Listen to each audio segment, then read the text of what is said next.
Teman-teman waspada ya sihir tanah kuburan. Siapa di antara teman-teman yang punya usaha tadinya rame ya luar biasa omsetnya penjualannya, tapi tiba-tiba di suatu hari tiba-tiba pembelinya hilang alias gak ada yang beli sama sekali dan itu terasa aneh ya. Siapa yang alami itu? Dan teman-teman pernah mungkin suatu ketika lihat di halaman warung teman-teman itu ada gundukan tanah atau mungkin ada taburan tanah yang aneh teksturnya. Kan teman-teman hafal harusnya ya tekstur tanah di halaman rumah atau halaman tempat usaha teman-teman itu seperti apa harusnya hafal. Tapi tiba-tiba ada tanah yang aneh. Ini kayaknya bukan tanah asli di sini.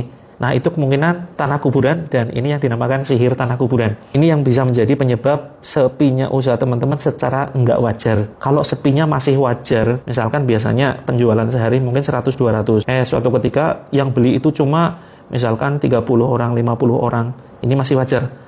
Tapi yang nggak wajar kalau tiba-tiba nggak ada pembeli sama sekali. Dan ada orang yang mengatakan, Mbak, kok warungnya tutup terus? Nah, ini perlu waspada. Bisa jadi penyebabnya sihir tanah kuburan. Caranya gimana, teman-teman? Caranya gampang ya. Silakan teman-teman ambil air wudhu. Kalau bisa dilakukan pas sedang tidak halangan ya. Kemudian baca Al-Fatihah, Al-Ikhlas, Al-Falaq, An-Nas. Oh iya, pakai air ya. Air 1 ember, siapkan. Bagus lagi kalau dicampur daun bidara. Daun bidara, kalau belum paham nih, seperti ini nih.